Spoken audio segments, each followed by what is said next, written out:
What a game. You know, I don't think you could ask... Right, let's just set the goalkeeper apart for now. Right, yes. I don't think you could ask much more of the others. It's one of the things I've been looking at with Man United is you're beating Everton, beating Burnley, beating Brentford, and you're thinking, yeah. But it just wasn't very interesting. It wasn't fun. It wasn't entertaining. That was what... And OK, they knew before the game the chances are they probably had to win, so they had to go for it. But it was kind of Man United-esque of yesteryear. It was blood and guts and some quality and some youngsters and good goals and getting on the front foot and living on the edge a little bit. And it was really, really good. But it's all undone by someone who is getting added to the list of a liability for Ten Hag. And he fudged it off at the end as best he could with all the, this is a team game, we defend as a team and we attack as a team.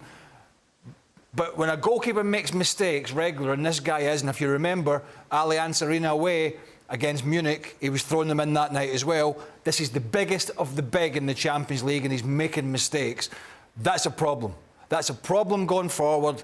And he has to take full responsibility tonight for why they did not win this game. And they're really obvious mistakes, aren't they? Absolutely. At 2-0, Manchester United are in full control of the game and looking as good as we have seen Manchester United look this season. At 3-1, they're in full control of the game once again with, up to that point, a mature performance, very professional performance, effective and efficient in front of goal, taking advantage of transition moments, having moments of quality from different players out on the field, finding those moments of quality and finishing their opportunities. So if you are a Manchester United fan, you're looking at the performance of the team and you're saying, man, we look good. Man, we're going to do it. 3-1, full control. Galatasaray, they're obviously throwing numbers forward, but it's kind of half chances. It isn't under control. In fact, to me, it looked more likely for Manchester United to be able to defend a play or a sequence correctly, find an outlet pass, and they go on the counter and they put this game away. That's how much in control I thought Manchester United was. And then the mistakes happen. And I suppose the first one you kind of go... All right, he's guessing. I'm not going to excuse this because he shouldn't be doing this. But the next one, while you can excuse that maybe there's traffic in front of him and he's having to hold his ground because maybe there's going to be a deflection, he has to react to that, and Martial could have done better at the near post, is the attempt and the technique that he utilizes in order to keep the ball out of the goal. He looked like he was in a beach volleyball competition. He just kind of trying to dig at it and say, wait, get your body behind it. Get your hands behind it. It's almost as if he's surprised, if he's thinking about what's happening next, because he knows that the mistakes have been coming all too often for him. And I have to say, at that moment, when you're under control, you're Manchester United, you feel good about yourself, then all the doubt starts coming back once you let that second goal in and Galatasaray took full advantage of it. He doesn't make the second mistake if he doesn't make the mental error for the first one. Really? Because his confidence is gone. Right. And he can be this big, cocky, arrogant goalkeeper all he wants, but his confidence is down.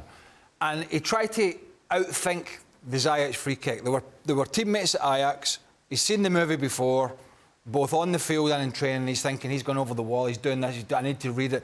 If Hakim Ziyech goes over the wall in the corner, nobody bats an eyelid if Onana doesn't get there. Nobody. And he moves on, and he probably doesn't make the second mistake because now he's thinking about everything. He's second guessing. He's lost his confidence, and he's overthought it. And if he doesn't get back to basics, then they've got a big problem. But there was so many positives. Can I dare even say it? Are we going to say this? Anthony was a positive tonight. Wow, oh, great. Hello. I mean, that's a collector's item, really, isn't it? He played well. Well, this whole segment has been a collector's item. You've been so nice. Well, I was about 5 miles from the campus here, and I was like, are they winning or losing? I mean, I might not be coming in today. Exactly. But I thought it was really, really positive, apart from one guy. Well, that's one more thing about Onana and that cockiness that you just mentioned. There's a sequence in the first half in which he comes out, I don't know, 40 or 50 yards away from his goal, and he kind of does a little roll back or whatever and finds a sort of a switch over to Anthony on the right-hand side. And it all looks beautiful, and when he does it like that, you kind of go, man, yeah, I can see where his value for this team is being that extra guy that can give you that sort of possession and can switch the point of attack. But I don't care if he does any of these things perfectly if you don't do the number one job. Yeah. See, the number one job is keeping the ball out of the back of your own net. not putting it into the back of your own net. And this is what he's doing. So for all the good things that he can do with his feet, he's a goalkeeper. Yeah. So the priority number one should be not getting scored on, and not in the manner in which he got scored on today. You compare and contrast, and it's like two different people. When you take a look at his season last year in the Champions League, he was so instrumental, of course, in the run that we saw him go on. Meanwhile, this season, detrimental to his team on more than one occasion. Don, you've seen him play a lot. Of course, you follow Italian football closely. Are you surprised by how bad he has been? Yeah. And to the lads' point on Onana, I think what he's trying to do, and I've seen it in the City game, even though he played quite well in the City game, I think I'm looking at a goalkeeper now that's trying to make Hollywood saves, and he's trying to make the easy saves look really difficult to convince the world that he's a great goalkeeper. So that's what I see. The most basic routine save, like the second free kick, for him, for any goalkeeper, should be child's play. It should save that with his eyes closed. It's either a take into the chest or push it out wide. But the fact that he's trying to punch it and do something spectacular, it's almost like he knows he's having one and he knows he's not hit the ground running.